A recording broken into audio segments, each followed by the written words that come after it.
I put up Shaw Communications there, but many of you may also know us by the name Big Pipe or Shaw Cable Systems. Those are two divisions under the umbrella company of Shaw Communications. We're probably on most of... You can't hear me? How about that? Is that better? So we're quite a large Canadian provider, and we're probably on most of your top 10 hit lists for peering. Anyway, I've been prompted to give this talk because of a disturbing direction that I see happening with regard to GBIC's directions in the industry. Basically, we're going to do a quick overview of the GBICs and talk about what the good things are about GBICs, the vendors' directions, talk about the problems, and talk about the solutions. So we're going to do the first part quite quickly, so strap on your seat belts and let's get going. GBIC stands for Gigabit Interface Converter. Just basically a little box. If some of you remember the port adapters, it's like that, only on a smaller scale, so you can do it for every port. It was first introduced in 1999, which is when we started using them. One thing, when I did my research, I was surprised to find out is that they originally specified for fiber channel, but they've become a standard for gigabit Ethernet. This is what they look like. That money you see on the left-hand side is a Canadian 5-cent piece. It's about the same size as the American 5-cent piece, but worth about half as much. Some people call it the Canadian peso. Anyway, as you can see, the GBICs are not that big.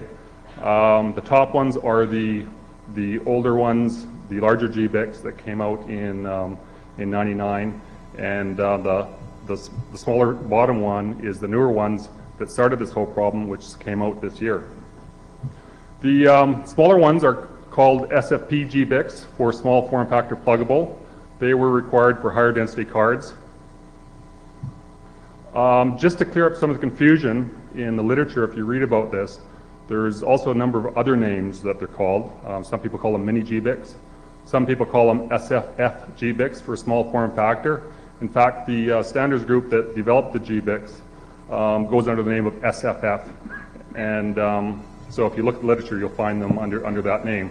However, SFF has become to evolve to refer to the small form factor fixed version of the GBIC. Basically, it's the same GBIC as the SFP, the pluggable version, with pins on it so that the vendors can solder them to their cards and make a fixed card. Some people also call them GLCs.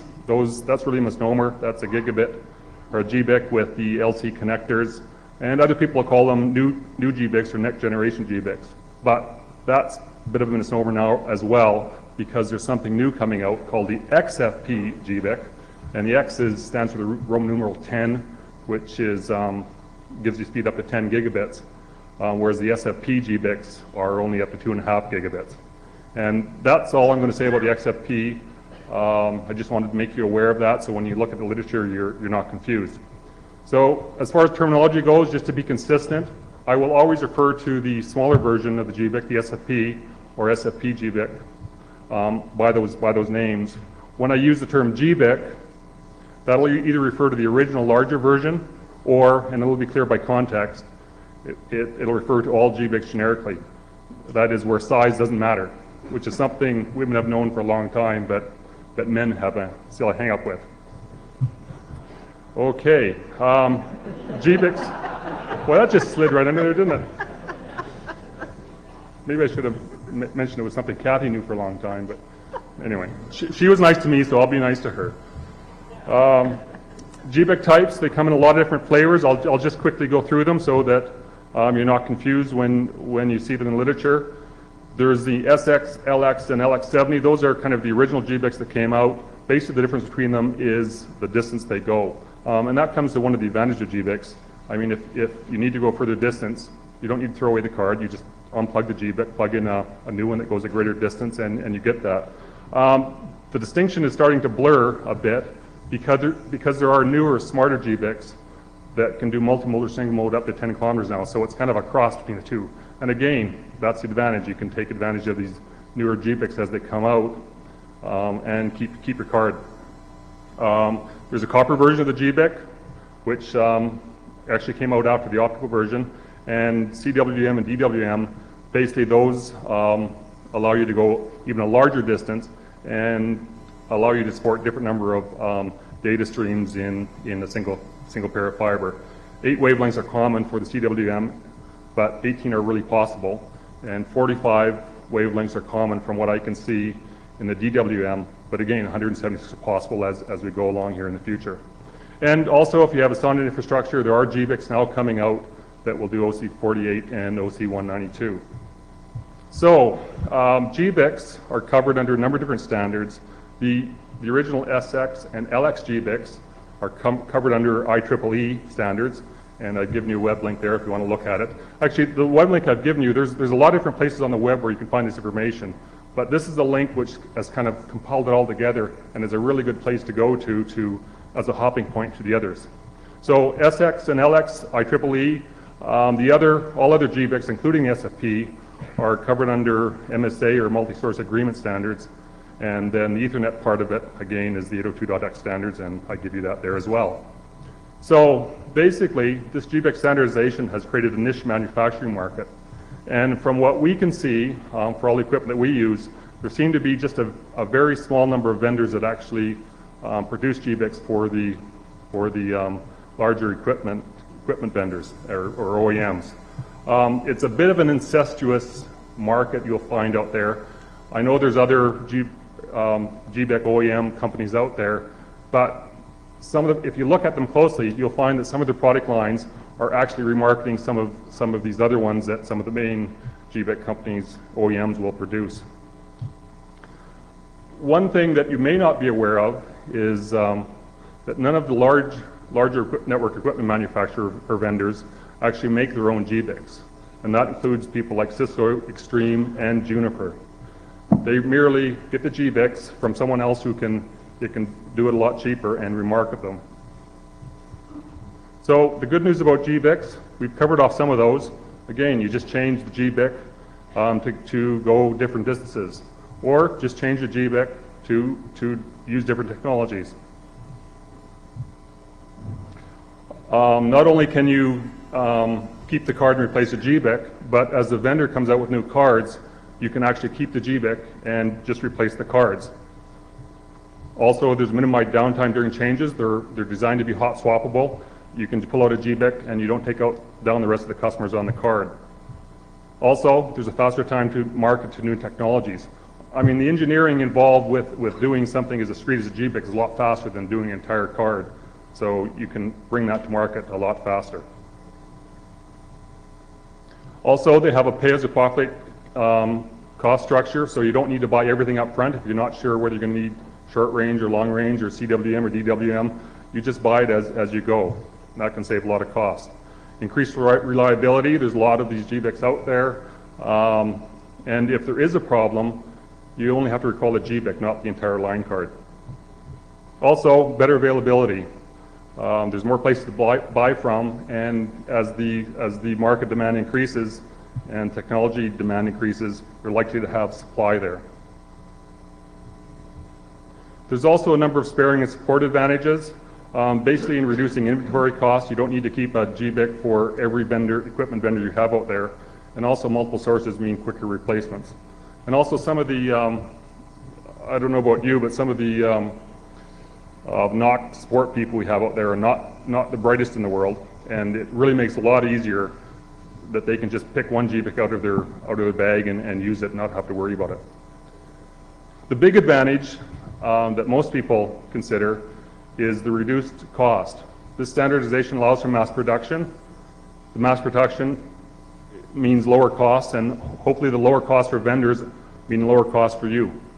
I realize they may not always pass that on. More competition also means lower cost, so because equipment vendors are not really the only source anymore. So what about the cost? This is a table of the relative cost comparison between the number of GBICs. What I've done is taken a number of vendors and taken the average lowest price that we can get the GBIC from them, and then also done that for third-party vendors and found out what the lowest cost I can get from them and took the average. And I made that, which is the SX GBIC, as $1, and I made all the other GBICs relative to that. The important thing, though, in this table is to look at the percentage cost savings. As you can see, there's anywhere from 60 to 75% reduction in cost by going that way. And how much you save depends on how many GBICs you use.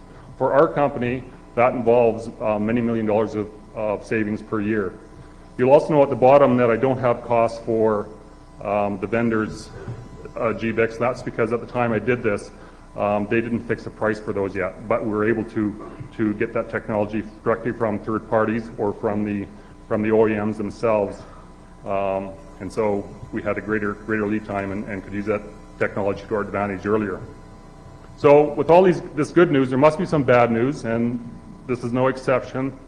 The bad news in this case is that GBICs have a readable EEPROM, which contain things like manufacturer, OEM name, and part number, and also various vendor-specific fields. While having a readable EEPROM is not necessarily a bad thing, it's like guns. They aren't necessarily a bad thing, but the bad thing is what you do with them. And the bad thing in this case is that vendors are starting to use the EEPROM information to disable ports. They're requiring you to use their GBICs in their equipment. And I put question marks by there because remember, none of the equipment vendors today that are doing this are actually making their own GBICs. So port disabling, again, it's only a few vendors. The vendors that are doing it, they're doing it with all the SFP GBICs. The new XFP GBICs, they will likely do it. The older, larger GBICs, they seem to be okay for now, but you should be aware that they may not be grandfathered. At least one equipment vendor has told me that they don't intend to grandfather all the older GBICs. So who's doing what? These are various equipment vendors in our lab that we've tested, and these vendors currently don't seem to care. Additional equipment vendors we've tested, Cisco and Extreme seem to have the dubious honor of being the first to try to deploy this in the marketplace. The other vendors I list there in yellow, I listed them in yellow because those are not ones that we have been able to test in our lab, but I just have from word of mouth by the salespeople or talking with other people I know, that is what they're doing. So if you have any updates for me later on during the questions, certainly appreciate having those. The don't care today field, that doesn't mean that the vendors don't actually read them, even the ones that don't care. Often they do read them and then they just log it in the log file if you're not using one of their GBICs, but they don't disable the port. And that's just today. I think a lot of these vendors are waiting to see how it works out for Cisco and Extreme before they decide what their direction will be. So as you can imagine, I've talked with a lot of salespeople, marketing people, product management people, and VPs about this and trying to get them to change their mind. And I've collected for you the top 10 reasons why they say they're doing this. One of them is they say that some GBICs don't fit. Well, to me, if it doesn't fit, people won't use it. They'll buy one. If it doesn't fit in, it certainly won't be an issue. If it is an issue, then I think they should be addressing this through IEEE or MSA standards. Or they could also solve it by publishing a list of problem or approved manufacturers, or even use the EEPROM information itself to automate it and restrict or allow certain manufacturers of GBICs. I also suggested to them that they tell the customers to push harder. And then they can even charge extra for this automatic locking feature. The scary thing about this is that some of the salespeople actually thought this might not be a bad idea. You could see the wheels turning in their head. Another reason, some GBICs draw too much power. Well, again, if it doesn't work, people won't use it. Again, addressing via the IEEE MSA standards, or publishing a list of approved or problem manufacturers, or again, using the manufacturer ID to disable or allow. Also, there's such a thing as fuses or breakers, and the manufacturer's GBICs can go bad too, so they should likely be protecting their cards anyway. Another reason, losing revenue to third parties. Well, this was refreshingly honest. Yes, it is tough all over. And despite what some some of these larger equipment vendors think there is still competition out there, and it's the name of the game. Also, if third parties can make money through this resale of GBICs, the companies that we buy them from, then why can't the equipment vendors? Well, the answer is the equipment vendors can, just not quite as much. Quality control. They've told me that their OEM makes them to their exacting standards. Well, I decided to ask their OEMs. They tell me that the GBICs that they make still adhere to the IEEE MSA standards. They are the identical GBICs supplied to all their customers. And if there are any quality changes done, they're incorporated into the regular production runs. So you can get the same GBICs from any of the other third parties that supply from one of the major OEMs. They also tell me that our customers wanted this. Well, I've asked to, but I haven't been that successful at getting an answer. I've asked a number of you while I've been here the past few days, and I can't find out anyone who's I found has asked for this, but during the question and answer, please call on up. I'd like to hear you. Customers also want vendor support standards, like the IEEE MSA standards. And customers also want options. So I suggested if they really want to do this, then perhaps making port disable an option to allow the customers that don't want it to override it. Another reason we can't support or warranty the use of third-party GBICs. Well, even if the GBIC is identical from the same OEM that the manufacturer uses, then I have to ask why not. And actually our lawyers agree with me on this one. But I'm not going to be difficult. I'm certainly willing to exchange the GBIC or swap it out if we have a problem. In the past 5 years, we've had to do this once, and it turned out not to be the GBIC, because that's something we normally do anyway. If we suspect it might be in the GBIC, we swap it out. So that's long before we engage the equipment vendors' support infrastructure. Also, if both GBICs and the line cards adhere to the standards, then again, what's the problem? So another reason is protecting the industry, keeping problem GBICs out of the market. Well, that's very noble, a bit misguided. Because you have to remember that the EEPROMs are writable. Some of the equipment vendors told me that they have problems with unscrupulous GBIC manufacturers actually putting their own vendor label on the GBIC and reselling it. Well, it's actually less expensive to rewrite an EEPROM than to put a vendor X label on it. So I don't see how this is actually going to keep the problem GBICs out of the market. I see this is going to create more problems in the market. Because right now, at least you can tell where the GBIC came from. But if they force these unscrupulous GBIC manufacturers, wherever they are out there, to actually go down the process of rewriting the GBICs, then you won't be able to tell a good one from the bad, because the EEPROM will look exactly the same. So what has been our experience? Well, I can tell you that we've certainly interchangeably used multi-vendor GBICs for the last 5 years, and we have had no problems. Are we just lucky? Well, maybe. I've talked to a number of people that have done the same, and if we're lucky, they're lucky as well. But to be fair, I must say that the GBICs that we get come from the same reputable manufacturers that they get theirs from. So, maybe that's the reason why we have been lucky. Anyway, we certainly haven't had any problems. So, what's next? Well, that is really up to you. If you want to do something about it, I'd certainly appreciate you joining the cause here and let the vendors know, because at this point they think it's not a big enough issue that not enough customers like it or dislike it.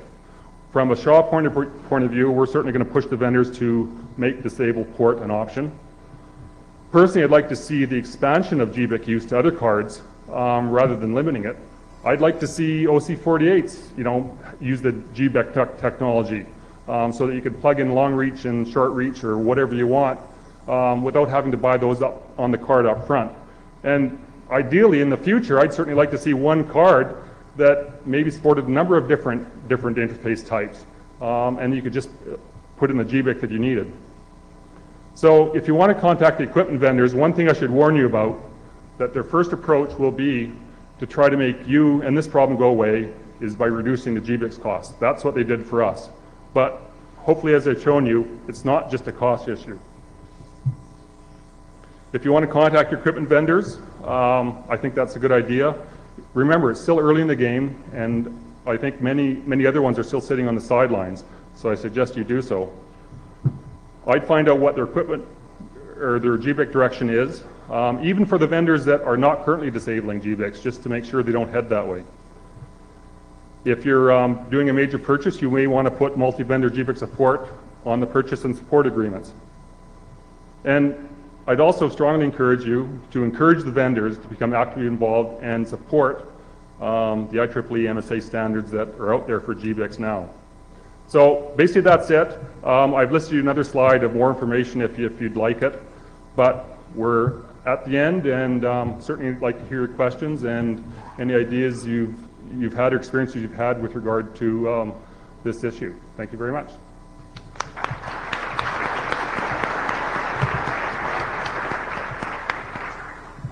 Go ahead, Randy. My name is Jim Fleming. Randy Bush, IJ. Could you please put up the URL for the site that explains how to hack your EPROMs? I don't have that one. Would you do it? I don't know which one that is. No, what I'm saying is somebody should please put up instructions how to reprogram the EPROM, so end of story. Yeah, actually, with regards to reprogramming them, some of the vendors have told me and trying to make me and this problem go away, given me a list of a company that will actually write it for me. But I didn't say that. Did you talk to them about maybe the log ride thing? Anyway, what's next, George? Anyway? In the back, yeah. Hi, George Michelson. I think the depth of the supply chain for some of the GBIC types is actually a real problem. And I think your slides kind of took a middle ground on this. You're saying on the one hand that there are many choices, but on the other hand, ultimately the chipsets that lie behind these are really only made by one or two people, and they're not necessarily the prime supplier of the GBIC. They're all sourced from South Korea or Chinese manufacturing. And the total depth of the whole supply chain for the parts that make these things is really not very good. If you want SX, LX, fine, you can get these pretty well anyway. If you need ZX, you are probably looking at an extension of your time to deliver, and if you haven't factored that in, you can be in serious trouble. And that, I think that's a real problem. I guess maybe for a big telco, when you're making 1,000 purchase, that's no problem. But if you're only buying one or twos, and a lot of us are still doing that, I mean, your price table was equalized to the single dollar cost, but there is no $1 GBIC, right? So if you're buying small numbers, you can actually find this is where your delay's coming from. That was one observation I had. The other is very well be. I can say that we haven't noticed that, but certainly I can see that other people may have. But I think the supply would be better having a number of different people producing the GBICs than having just one company, getting it from one company. The other thing that came to mind is that we faced the problem of full utilization of an apparent slot density before in the past. You know, there were switches that were old style, full-on Ethernet connection where it was pretty well understood you could only put half the number in because it didn't have the power budget to drive fully populated. So it's not the first time we've faced people supplying amazingly small technology. Wow, I can get 48 in a slot. But if you try to put more than 15 in, you've drawn all the current available on the backplane. So I think it's great the IEEE set a standard for the power budget for an individual SFP, but they probably had to say, guys, remember there's going to be 50 of these on one backplane. And that's a real problem. I've spoken to a couple of people both here and online, and it's just really hard. They're not designing equipment to supply that much current to the front chassis to drive long ball lasers. It's not there. Well, it would be good to see the vendors do that. If they know they're going to populate 50 in one slot, then I agree. They should be supplying the power budget for that. Owen? Owen DeLong, Tell Me Networks. First of all, I'll go on record that I absolutely don't like the idea of the vendor disabling a port because they don't like the brand of the GBIC I plugged in. And I'll be pushing Extreme, who we've bought almost as many switches as we've RMA'd from, on that issue.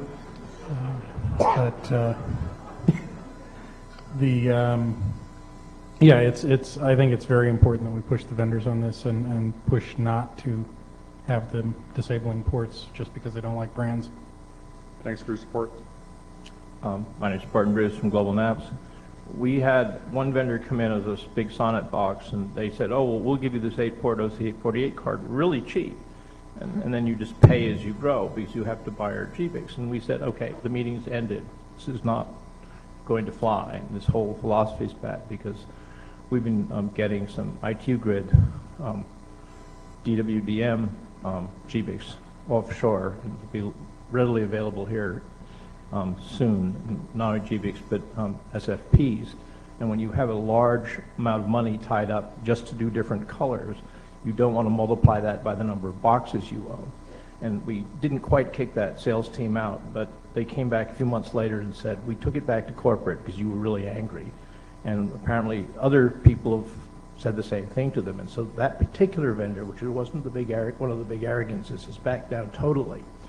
But you go and try to buy a Molex or a Finisar GBIC, and you mention anything about, for instance, the big Evil Empire arrogance as the equipment you're going to put it into, they will not sell it to you because they have been threatened behind the scenes by these big router manufacturers. And so the simple thing is Riverstone will give you a letter that says, we encourage our customers to go directly to the GBIC manufacturers.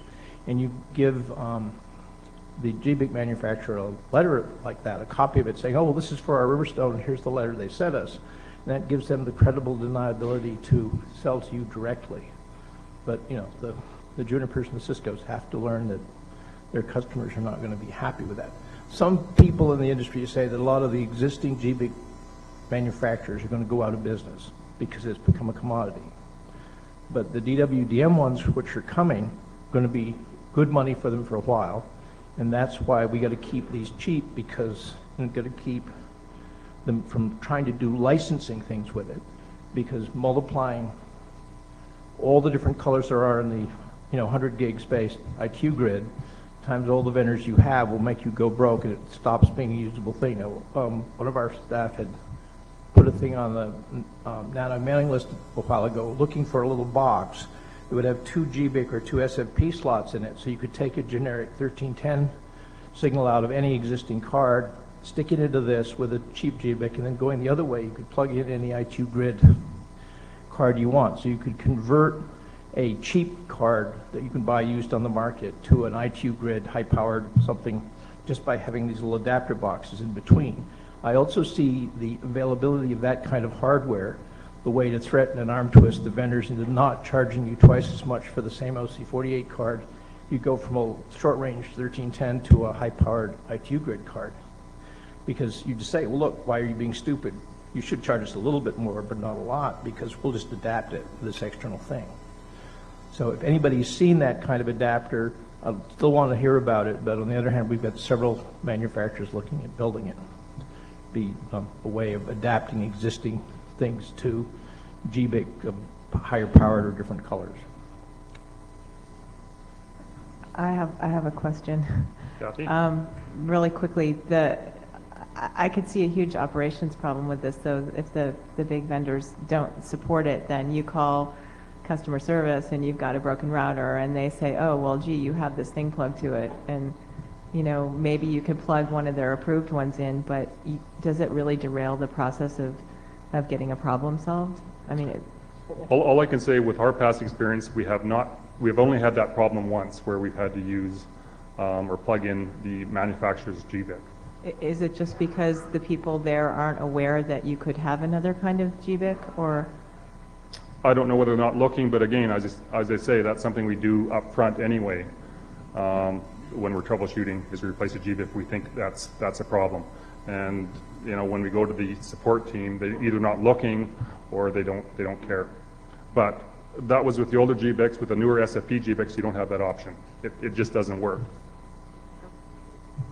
Thanks. Okay, thank you.